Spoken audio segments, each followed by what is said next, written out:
You students of the Bible would be aware that the Markan Gospel is one where he depicts Jesus in a short 16 chapters. It's the shortest gospel account we have of Jesus, but Mark depicts Jesus as a popular figure. Not only is he popular, Mark at least 16 times in the first 6 chapters makes a reference, makes a note of allowing you to know wherever Jesus went, there was a large crowd following him because they knew how great he was and how great the miracles he was performing actually were. And so in Mark chapter number 1, verse number 45, after Jesus heals a man who has been leprous for a number of years, he tells the man, do not tell anybody. But this man has been so touched by Jesus, he can't help but say and speak about what has happened to him. And so he noises abroad what happened to him. And Mark chapter number 1, verse number 45 will then tell you that he spoke so highly of Jesus, he spoke so loudly of Jesus that Jesus couldn't get into the city. Jesus now had to hide from the people because everybody was trying to get a piece of him. That's Mark, how he opens his account. By the time you reach chapter number 2, verse number 2, Jesus is at home. He's in his house, but his house is so crowded, Mark records that you can't get in and you can't get out. That's the reason why there were some men trying to get their friend healed and they tore up the roof because there was no way in and there was no way out. Jesus was not only public in his ministry, he became popular figure number 1. Is that all right, church? Then you move to chapter number 3. Chapter number 3, from about verse 7 to 9, what you read is that Jesus is trying to get away from the crowd. He has spent the first 2 chapters healing, talking, and teaching. So even Jesus, being in the flesh, needs some time for himself. So he's trying to get away from the crowd, but the crowd wouldn't have him do that. Jesus goes by the sea, and by the time he reaches there, half of Trinidad, all of Tobago, and the rest of the world is waiting on him. Trying to get away, what he then does is step on a boat so that the people wouldn't get too much of him. That's chapter number 3 from verses 7 to 9. Poor Jesus, still trying to get away, we reach to chapter number 4, verse number 1. And again, the people are so crowding him. The King James would use the word throng, but I want you to understand later in the passage that it's literally like a mob. Jesus could hardly move without someone touching him, without someone pushing him, without someone pulling him, without someone pressing him. This is a mob, not just a crowd. Jesus realizes that he can't get away from the mob. Decides in chapter number 4, verse number 1, he'll just do what he does best. He'll teach. But the people are so numerous, he has to get in a boat away from the crowd so that he could actually teach in peace. So he teaches. After he is finished teaching, he tells his disciples, let's go over to the other side. And as they go over to the other side, there's a storm. I'm just giving you the nutshell version because we want to get to chapter number 5. There's a storm. He is sleeping because he's tired. I just wish you all knew the story. He's sleeping because he's tired. His disciples are in the storm and they wonder, why is the master sleeping when the storm is raging? So they come to him, Jesus, don't you care that we are perishing? He gets up. Tired as he is, the only words he could say, Adrian, is peace, be still. And he goes back to sleep. And his disciples are now wondering, what manner of man is this that even the winds and the waves obey his voice? They reach the other side and Jesus meets a man who is living in the cemetery, and he is demon possessed by a demon who is called Legion because he's many. Jesus casts out the demons into a herd of swines. They went over the cliff, and the people who saw this were so afraid that they told Jesus, you can't stay here. So Jesus is now getting back on his boat to go back to the other side where he came from. That is where our text is, chapter number 5, verse number 21, where we began our reading. As he reaches there some days after. It's at least 3 days' journey on the Sea of Galilee. He takes 3 days to go to one side. He spends at least 1 day healing the man. He spends 3 days coming back. Jesus spends a week. and the crowd is still there. They just wanted a piece of Jesus. The crowd is still there. The crowd is there, and Jesus says, okay, cool, I'm going to deal with this crowd. But coming out of this crowd is one man called Jairus. Jairus comes to him and he tells him, I need you to come to my house quickly because my daughter is eschatos ekei.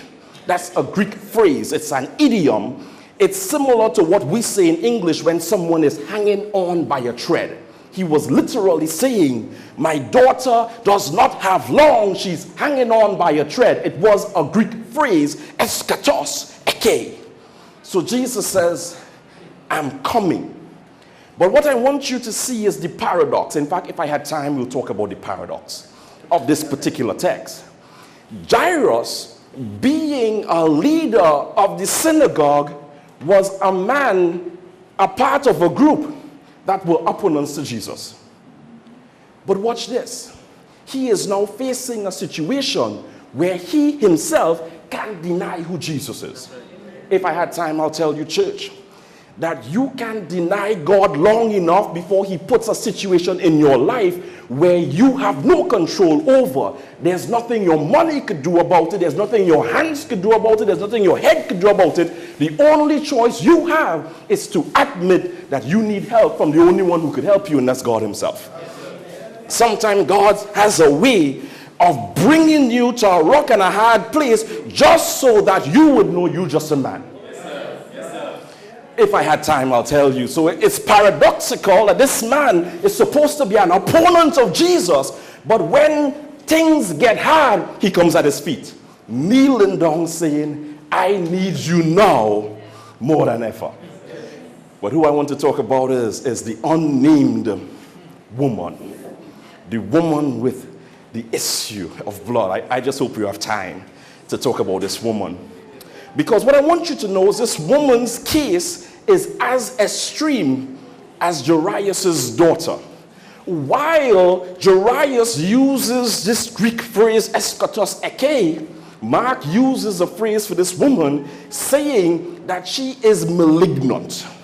She is going through something that has been suffering and tormenting her all her life, well, at least for 12 years.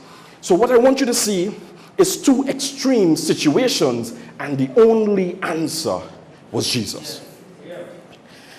Jairus' daughter was running out of life.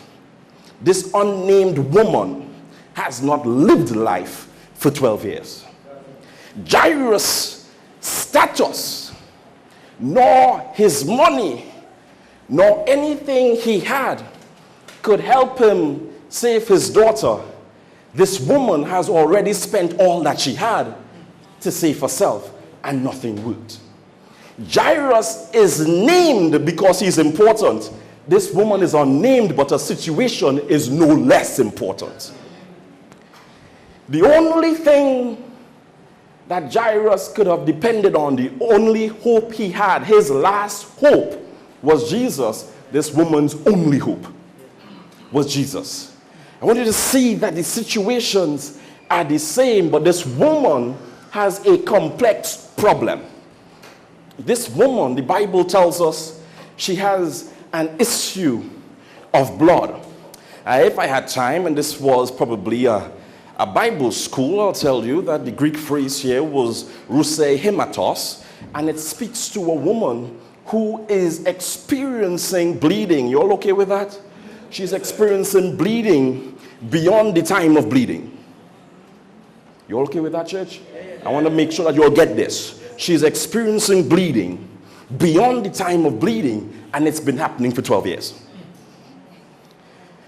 Now, the Bible itself has a law regarding women in such a condition. If I had time, I'll take you through Leviticus chapter number 19 from verse number 25 following. However, for the sake of brevity, let me just tell you what it meant, what it says. In that text, what you would find is the Moses, who is giving the law from God, is going to say that if a woman is to have a flow of blood, an issue of blood, as the King James has it, this flowing in herself beyond the time of the month, however long it continues, she is to be regarded as unclean. Because she is unclean, what happened to this woman is she was put away from the community. She could not have come into contact with the public because she was considered unclean. Not only was she considered unclean socially, she was unclean religiously. She couldn't come into the presence of the temple. She had to stay away. So she had to stay away from people. She had to stay away from the temple. But she needs Jesus. You all see the problem? To get to Jesus, she has to put down her shame, her embarrassment, her situation, the fact that her situation is going to restrain her from stepping out her house, the fact that her situation is going to stop her from talking to people and touching people. She has to put all that down to touch Jesus. So watch this woman. After spending all the money you have and nothing works, when you hear that Jesus is the answer, was the answer all along, I am sure nothing else matters. I believe Brother Mike said it this morning, when you find out what's important and what's urgent, nothing else matters and is as important. So this woman is realizing that everything else has to wait. The only thing she's sure of is that she has to get in touch with Jesus. Does somebody see this? Everything else has to wait. So she's going to reach to a point where she has to leave her house. She has to pass through the crowd. And it's interesting that the Bible tells us in verse number 27 of Mark chapter number 5 that she passes from behind. It seems that she would have heard the news late that Jesus was in town. And when she heard the news, Jesus was just passing by. He wasn't staying. So if she had to get in touch with him, she had to do it now. There was no other opportunity. Now, if I had time and I was speaking to you, I would tell you that sometimes we spend time waiting on things that we don't have time waiting for. You know, this woman realized the importance and the urgency of getting to Jesus now because this moment may never pass her by again. So she puts down everything else and starts walking out. Now, what I want you to understand is that this crowd is a mob. Everybody is touching and tugging, pulling and pushing, pressing and prodding. Jesus could hardly take a step without people bouncing into him and moving all sorts of how. This woman is coming from behind the mob. For her to get in between and in front of that mob, she had to do some pushing, some pressing, some tugging, and some touching herself. She needed to say that nobody was going to interfere with me reaching my Jesus. So she had to move some people. You're all looking too sophisticated.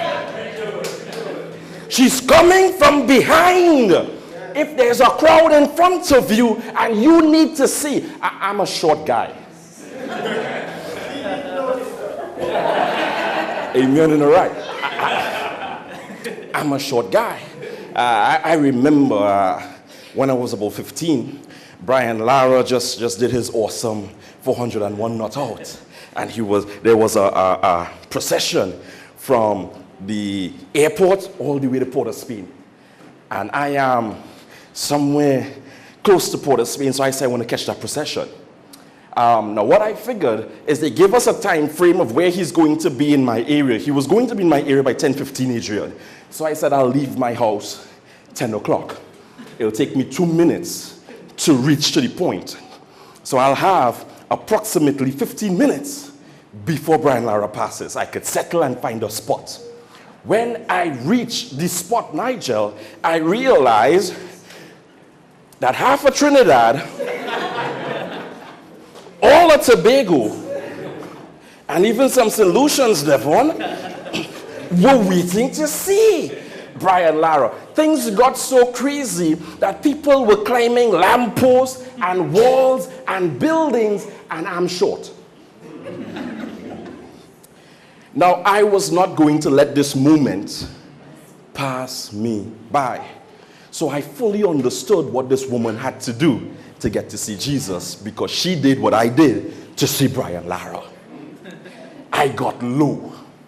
I started pushing and moving and squeezing until before you know it, I was in front. Picture this woman. You see, sometimes, let me take a Bible commercial break right here to tell you that sometimes we read the Bible, and I know it's in black and white, but the Bible was written in 3D. We just need to take our time while reading the Bible to see the vividness and the illustration being presented. Mark presented the details so clearly. He told you 3 times in the text we read that there's a large crowd. He told you once that the crowd is not just large. King James says he's strung in. Now I told you they're mobbing him. And now he tells you this woman hearing of Jesus comes, but she comes from behind. So she has to make her way to reach to Jesus. Now what I notice in this text is that this woman needed incredible faith to be able to suppose, for the Bible said she thought to herself, if I could just touch the hem of his garment. She had to believe that Jesus was so powerful, all I needed was a little touch. She had to believe that. I just wish 2 Christians said amen to that. Amen. She knew that he had to be so powerful. She heard about everything. Jesus has to be so powerful. I just want to get a piece of the power. Now, mind you, she did that because if she touched Jesus, she would automatically, by law, make him unclean. So she couldn't risk grabbing him, because if it was me, and I have my issue for 12 years, and Jesus is passing by, I'm jumping on him. You're looking at me funny. When you want something, you'll do what you have to do to get it. Oh, yeah. You all didn't know that? Okay. I learned that when I got married. My wife is here, and I'm thankful for her support throughout our years. When I saw her, it took me a while to realize the Lord is my shepherd. He gives me what I want. But then, when I realized there was nothing and no one that was going to get in the way of me marrying her, I climbed mountains, I swam oceans, I broke curfew, I did everything possible to make sure at the end of the day she said, I do.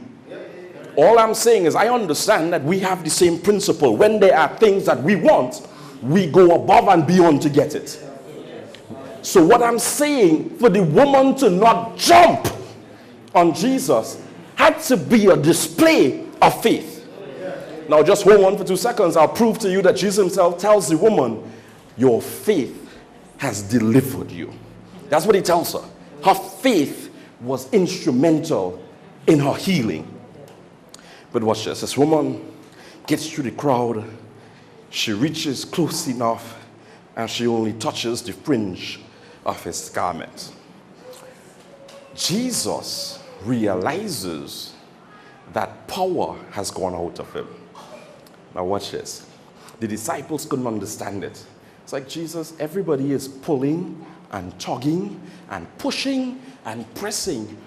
You had to be mad to say somebody touch you. Everybody touching you. That's the text. It's like, how could you say? But Jesus realized that this touch was different. Everybody wanted to be near me and just be in my vicinity. She wanted something from me. So her touch was a touch of faith and getting something. So he was like, no, this is different. This is different. I wish I could show you the original language and show you that there's an exchange that takes place when we come to Jesus.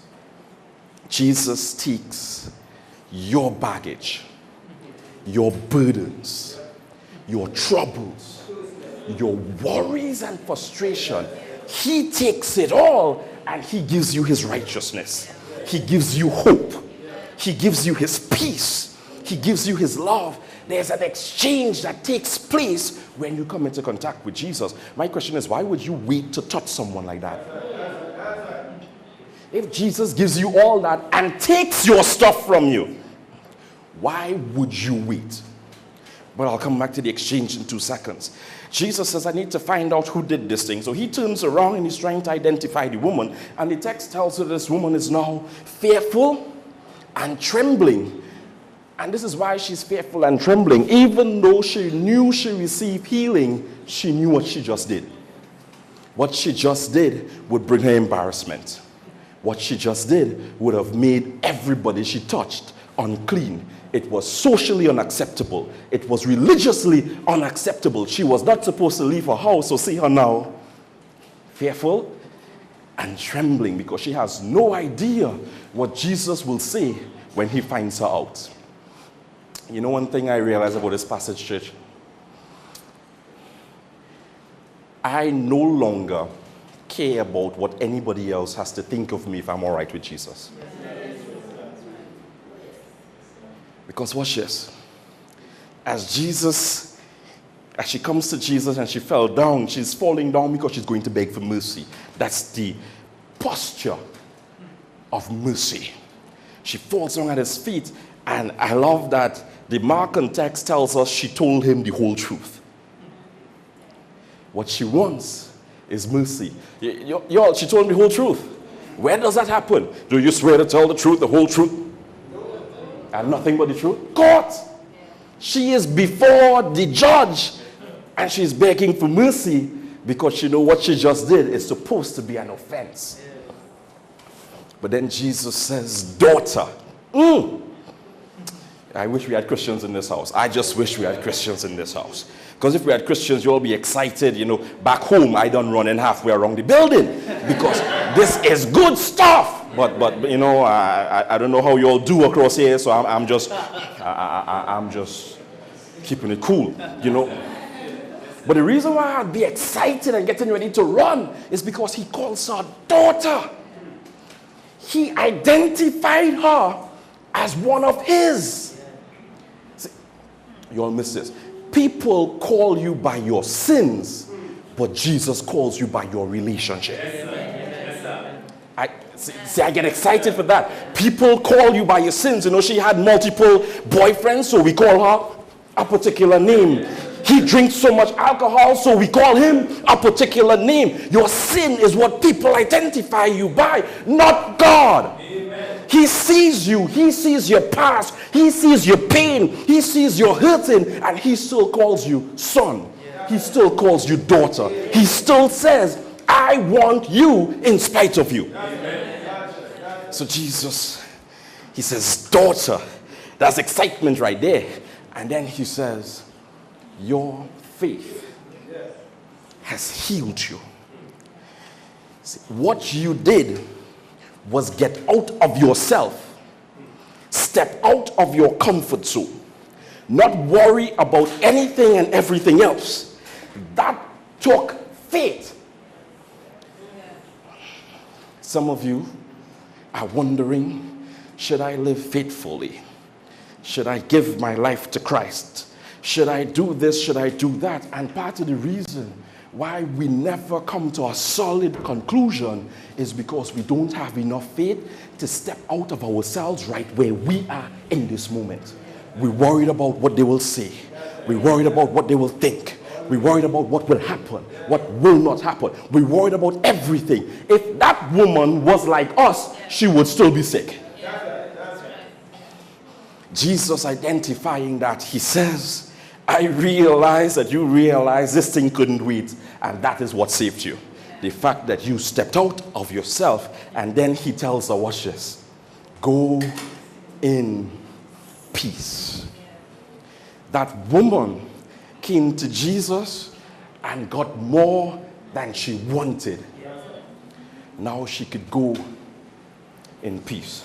I told you there's an exchange that happens. I believe that this is biblical. I believe it's textual. If I had time, I'll take you to 2 Corinthians chapter number 5, verse number 21, where the Bible tells us he became sin for us so that we could become his righteousness. There's an exchange that takes place. God becomes what you are so that you could become what he is. Let me give you an Old Testament principle. I'm almost done. Let me give you an Old Testament principle that you may or you may not know. As the children of Israel were going through the wilderness, they began to murmur and complain against God, and God sent venomous vipers against the murmuring, complaining multitude. And I don't know if you know about a venomous viper, but if it bites you, you're dead. So people start dropping left, right, and center. When they realized that they're dropping because they're rebelling against God, they came to Moses and said, Moses, we are sorry. We are ready to repent. Tell God to forgive us. So Moses goes to God, and what's interesting to me is God gives us a pattern of the cross back then. So you're all looking at me funny. Watch this. He told Moses, I want you to get brass, and from the brass, make an image of the thing that was killing them, and then lift it up.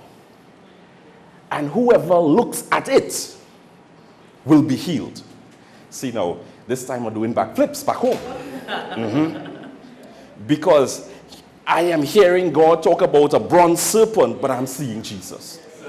See, if you all had time, I'd tell you to turn to John chapter number 3 from verse number 12. Everybody could quote verse number 16, but you don't realize that verse number 16 is just a continuation of what began in verse number 12. Well, what did Jesus say in verse number 12? He said, if I, the Son of Man, be lifted up as the serpent was lifted up in the days of Moses, I will draw all men unto me. So the question is, how was the serpent lifted up?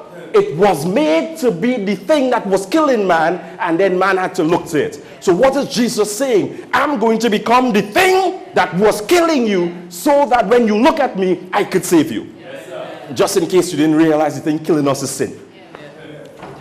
Not guns, not knives. Sin is the thing killing us. So Jesus became like the thing killing us, so that when we look at him, we can now be saved. Does that make sense to anybody? There's an exchange that happens when you come to Jesus. That's what I want you to understand. So when this woman touched Jesus, an exchange took place. When you think about a handshake is an exchange. It's a exchange of greeting. So when she touched Jesus, it was almost like a handshake. She was giving him what she had, her hemorrhage. But he gave her what he had. Healing, power, peace. The question is, I have now, is there anybody here who could do with some healing, some power, and some peace?